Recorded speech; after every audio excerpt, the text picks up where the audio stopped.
everybody, my name is Luke Mar and this is Hot Mode, and today on Hot Mode we are coming to you with your 2023 Critics' Choice Awards Red Carpet Fashion Roast and Review. The Critics' Choice, it's okay. The celebrities don't really turn it out super well, so I wasn't expecting too much. This year was pretty blasé for the most part, to be completely honest, and I wish that everybody would step it up a little bit more, but there still were some looks we should definitely talk about, and some I really wish we didn't have to, but such is life. With that, let's get on with the video. She is wearing Dior. Now this is an haute couture look from spring 2020. This is from a long time ago. Now if you don't know about the Dior haute couture looks, unless a celebrity gets a custom version, usually, and this is for most couture sort of styles, but usually what happens is the clients say, no, this is for me. This is not for anybody else. I don't want anybody else seeing in it. Maybe this is a look that didn't get picked up, or maybe it's, you know, so many years old now that a client said like, okay, fine, like whatever, I don't really care. That's why I think the look is from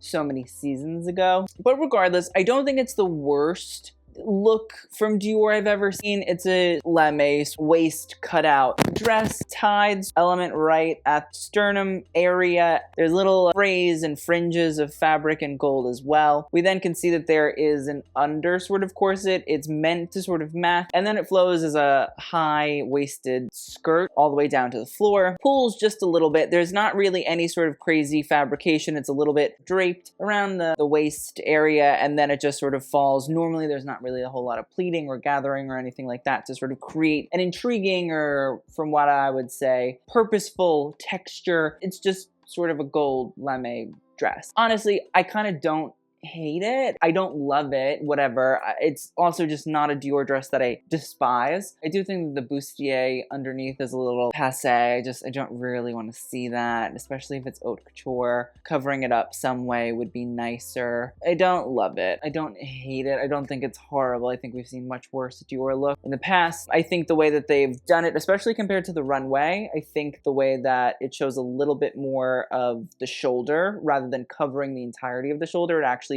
looks nicer. It feels just that subtle difference of how much shoulder you're going to show really does change that look versus the runway. And I think considering how ugly it is in concept and on the runway, the fact that Amanda Seyfried is pulling it off pretty well, I'm shocked by. And so it's there, and that's okay at this point. Maybe it's not okay, but it's there. Next up we have Andrew Garfield. He is wearing Zegna. Now listen, the last video I said that Zegna was a Spanish brand. It is not. It's Italian. I apologize. One of the big Italian suit manufacturers started to sort of branch out in recent years into becoming its own conglomerate of fashion brands. Zegna owns brands like Thom Browne, or at least big stakes in brands like Thom Browne. Andrew Garfield, I'm intrigued by this light sort of brown. It's like a dusty brown with little like hints of pink in it, in my opinion. I think the suit fits okay. I think it fits fine. The little cuff at the bottom is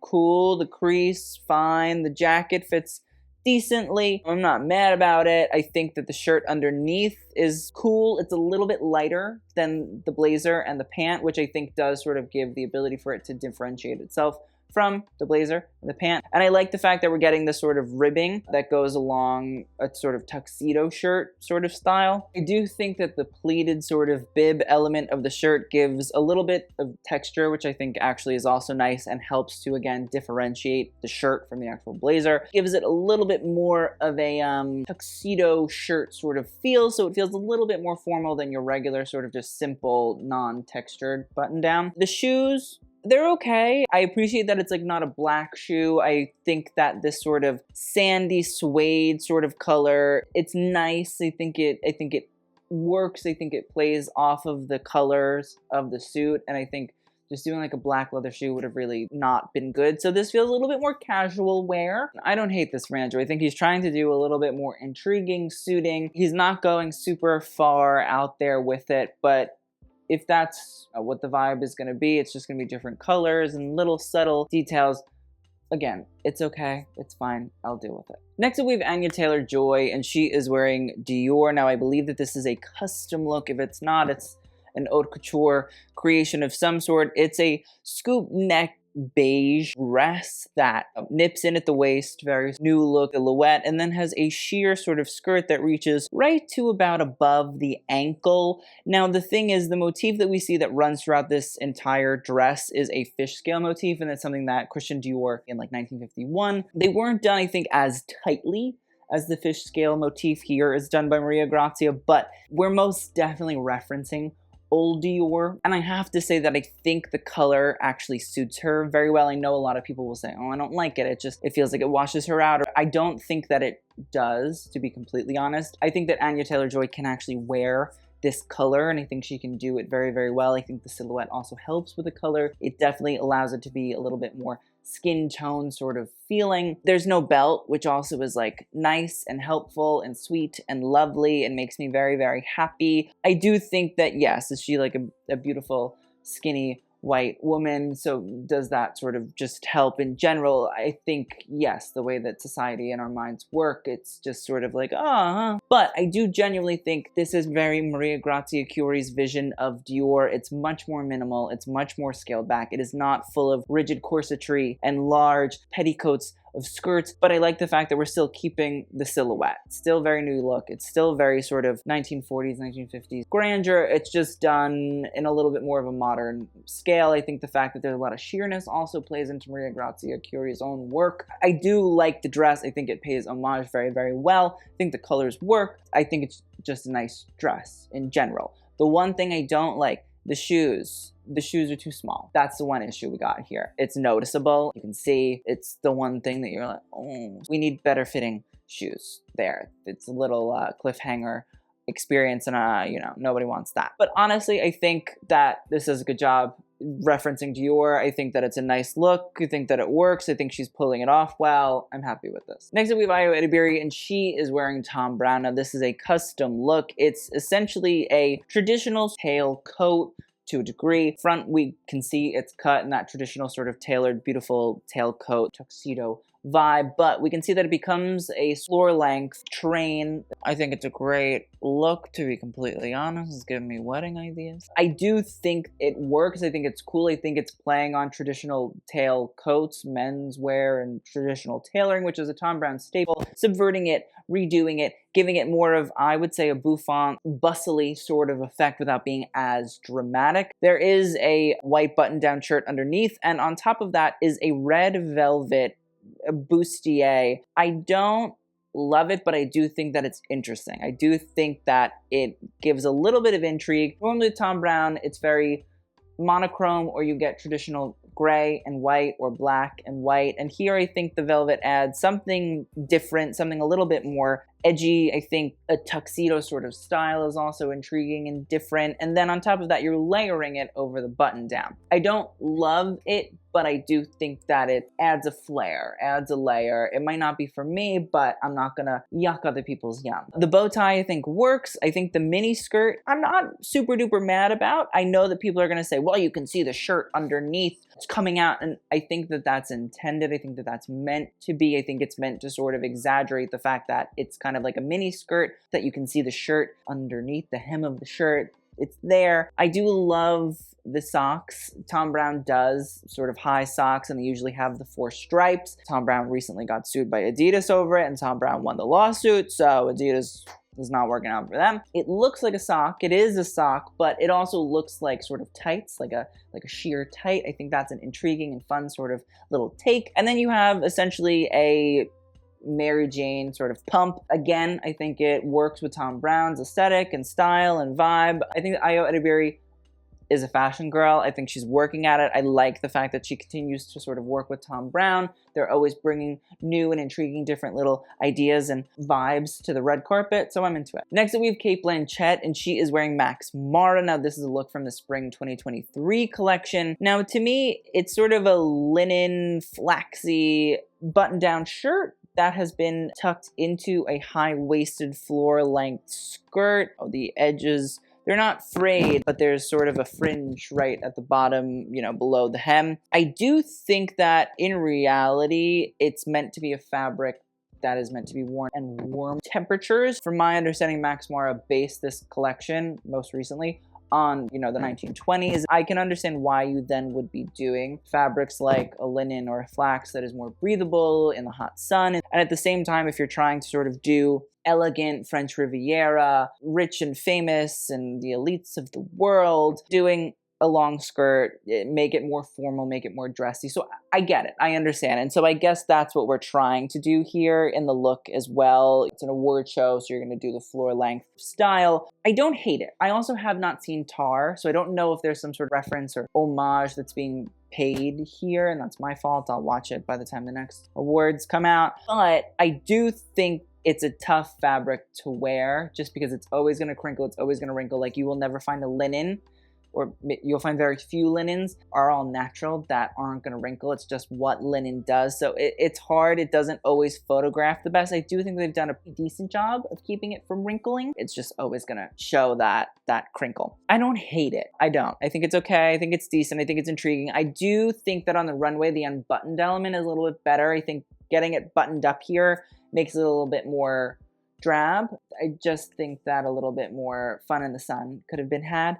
But I think it's intriguing for Cate Blanchett. I think that she's not one to shy away from being intriguing. So I'm watching. I'm taking it in, but I do not yet know how I really feel. Next up, we have Claire Foy, and she is wearing Prada. Now, this is a custom style. It is a strapless dress. And if you watched our Golden Globes, we talked about Letitia Wright, and we talked about Prada and the purposeful wrinkling. We talked about references to all 2005. This idea of fabrics that look like they were almost tie-dyed, and so whatever was not exposed to the dye when you're adding the rubber bands and things like that, creating vacuums of untouchable fabric spaces. That's what happens with tie-dye when you dye things in a certain manner. So I think that's what you can see when you see the sort of cream at the neckline, but then we can see that there's a definitely not symmetrical or not linear blue fabric, blue dye that runs across it as well. We can see the crinkling and wrinkling of the fabric at the bust area as well. I think that's purposeful. When you look at it on the runway, that's what was meant to sort of be done. And again, it's another Prada reference, kind of love. I love the hem as well. I like that it goes back to white too. I think it's intriguing. I think it's chic. I think it's wonderful. The one thing I don't think I love is the back. I don't know. It seems that Prada has added some sort of bow or swag of fabric from this angle. It's hard to sort of like, because I don't think that the angle gives the look the full hurrah. Next up is DeFaro Woon-A-Tai, and he is wearing Balmain. I just want to talk about this look because, like, it's a good menswear look and it's a moment. The black velvety suit, I love. The blazer is gorgeous. The little silky lapel is nice, but look at that lapel. Look, the top part of the lapel looks like a collar. I love that. I've never seen that before, and it's very intriguing to me. Olivier Rousteing, I think his menswear is very cool. It's very fun. It's very frisky. I like it. As for the pants, a simple flare pant, nothing crazy. A black boot. Thank you very much. A boot. DeFaro Woon-A-Tai. He listens. He knows. He is. He's moving and grooving in the possible and right ways. We love to see it. But the thing that really drew me to the look, is the reason I had to talk about it, is that shirt. That high starched collar, to me, feels very Edwardian vibe.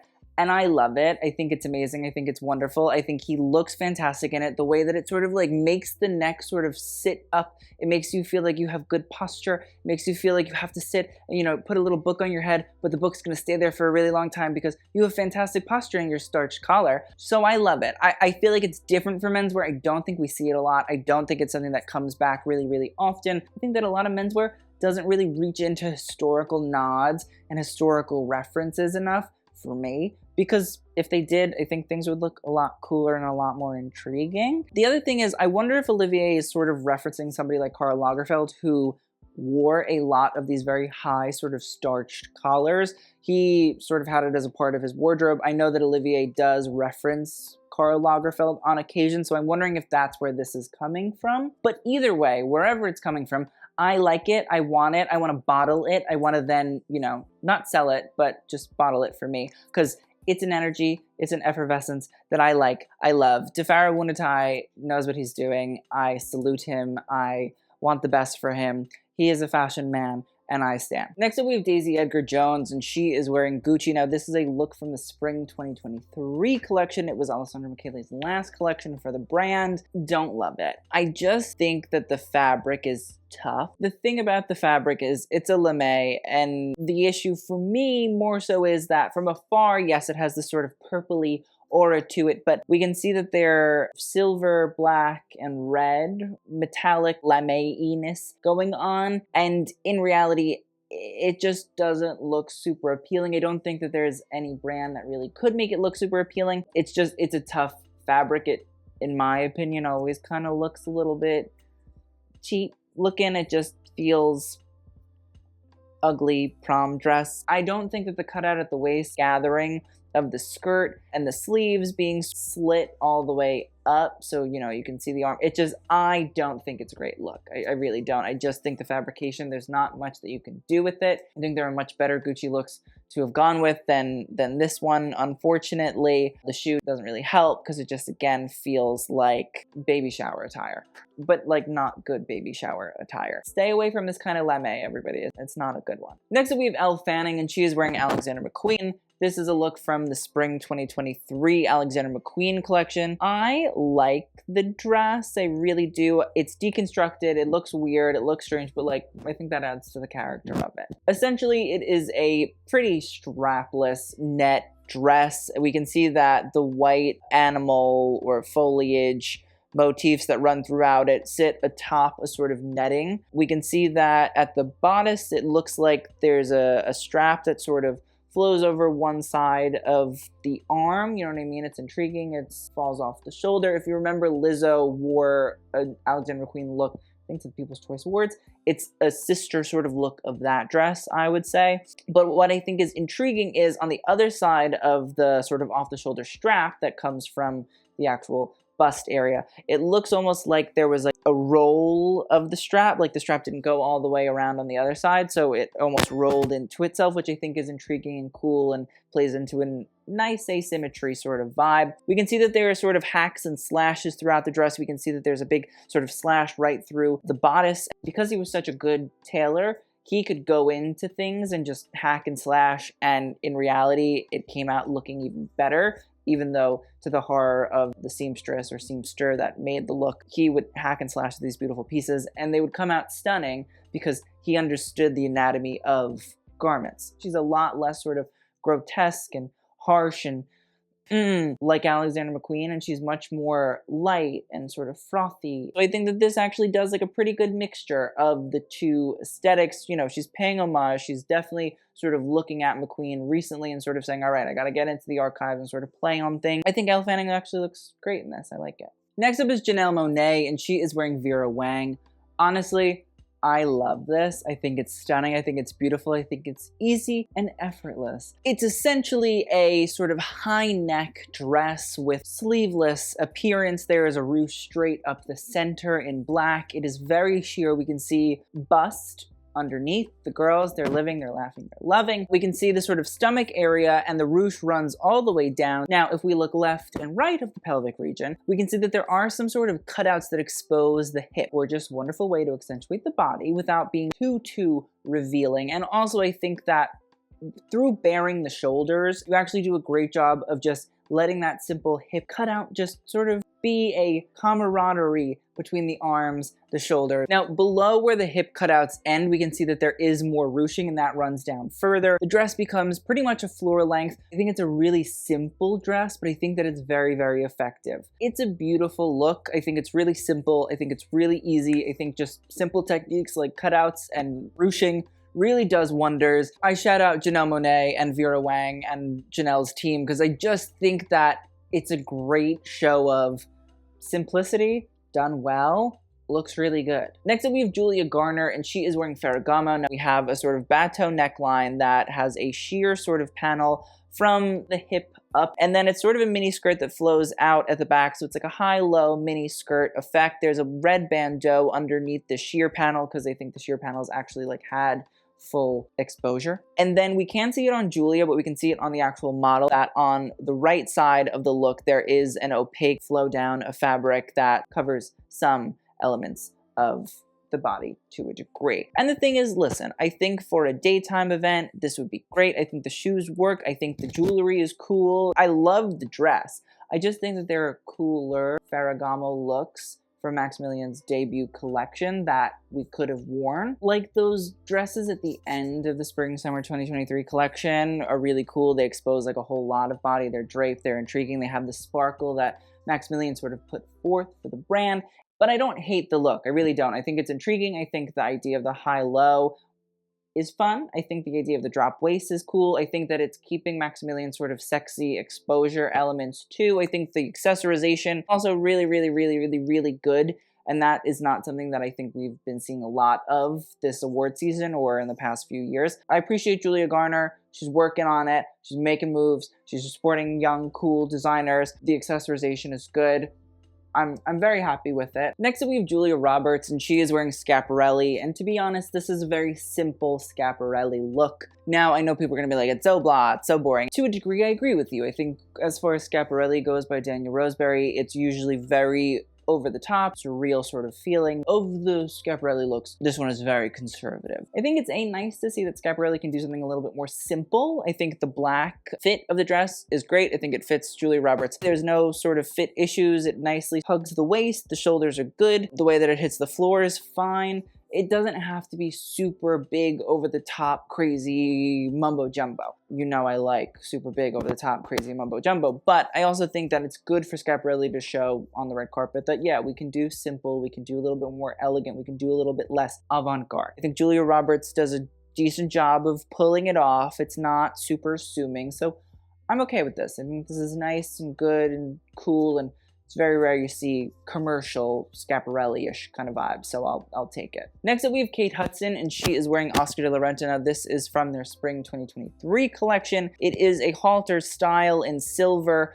and it's a full sort of silver, I believe, embroidery that has elements of dégradé, and so that's why we can see sort of sheer tulips, and they're almost like cutout sort of styles. They're sheer sort of vignettes. They expose different elements of the body at the bust, and as we get to the very low sort of area of the thigh, we can see that this turns into a really simple mermaid skirt. It drops the silver really, except for a little bit embroidery that showcases again this tulip motif, but for the most part it goes full sheer elements and eleganzas and things like that. And to be honest, again, I think we've talked about this regarding Fernando Garcia and Laura Kim and Oscar. They've gone a little bit more sheer, they go a little bit more daring, they want to show different pieces of the body, and I think that this is again a nice way to do it. I think that at the sort of bust area, we can believe that this is actually Kate Hudson's skin underneath. I like the fact that, again, they're playing into a trope and a sort of signature of their own at Oscar. I think it's cool. I think it's intriguing. I think the halter style is also really nice on Kate Hudson. I think that it also almost like plays into her character from Glass Onion. Do I love the mermaid skirt?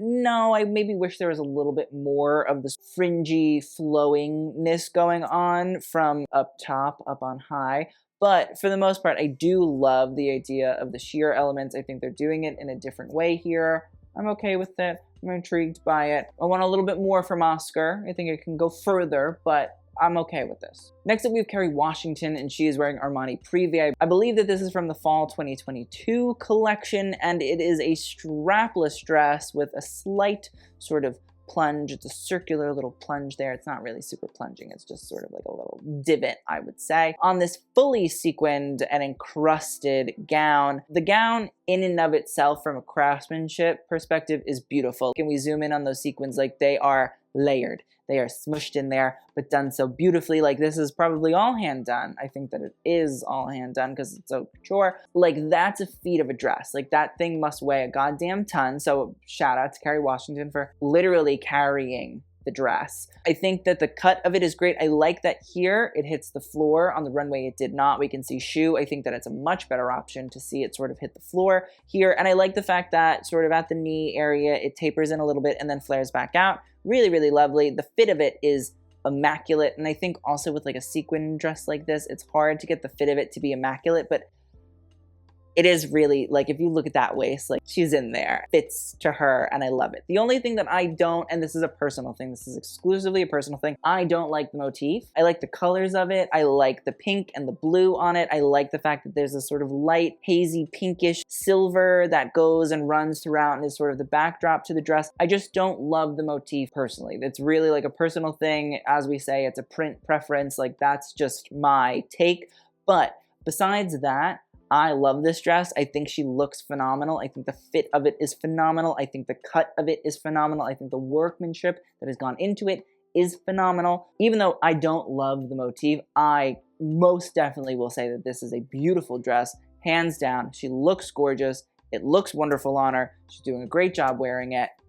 I'm very happy. Next up, we have Lily James, and she is wearing an Oscar de la Renta dress from the pre-fall collection. Now, it is a sheer netting style, and what we usually see this sort of netting in is underneath skirts. On occasion, it is done as a actual fabric to be used, you know, for the actual dress. But a lot of the times you will see that this is sort of netting with the woven stripes in between. The woven means that it's not sort of sheer like this. The woven is the opaque element. It's usually used underneath dresses as a way to sort of give and bolster, you know, the skirt, a bigger skirt, sort of a petticoat. It's cool to see that Oscar is doing it in a more upfront fashion. And again, I do think that it plays into Fernando Garcia and Laura Kim's whole idea of sheer. I think it plays into the whole idea of deconstruction, which they use within their own label Monse, and then sort of have brought over to Oscar as well. I think also Oscar is a brand known for these sort of big ball gowns with a lot of sort of fabric underneath the skirts to give it that bouffant effect. And so it's cool to see Oscar strip itself down and sort of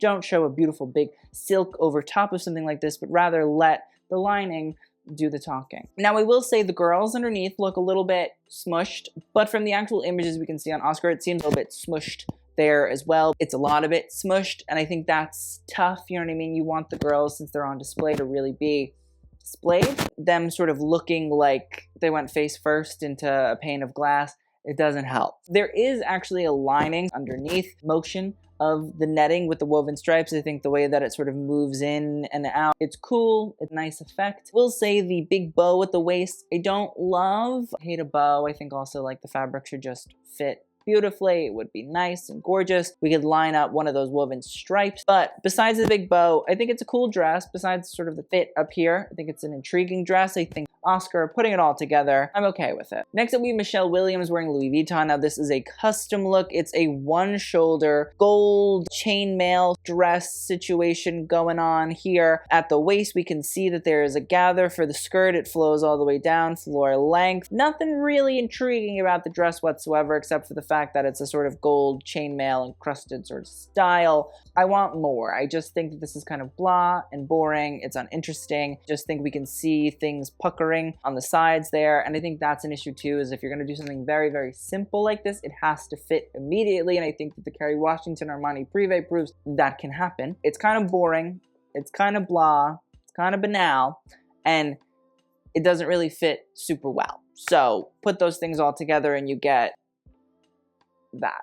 Next up, we have Miles Teller. He's wearing Gucci. It's a simple sort of navy blue suit with a black silk lapel, black bow tie. Pant fit is okay, and then a black shoe. I think navy blue and black can work. I just want Miles Teller to be more interesting, you know what I mean? Like, play two military-ish sort of styles, and I know that he's in something else, and maybe that's what he's nominated for, so like, play to something that's that. But I'm kind of bored of Miles Teller just doing boring suit. It's getting old and stagnant and stale. Next up, we have Quinta Brunson, and she is wearing Robert Wun. Now, this is not from the red carpet, this image, because I didn't like the red carpet image. I felt like it was shot poorly, and so that's an issue here. And so Quinta posted this, or Robert Wun posted this, and so I'm taking that. In reality, this is a look from the Spring/Summer 2023 collection, which Robert Wun takes a lot of inspiration from nature, whether fungi, always sort of draws from that and creates these really beautiful sort of organic structures and things like that. So is made up of some sort of netting of some sort that's reflective but also partially sheer. And then there's a big sort of wrap around structural sort of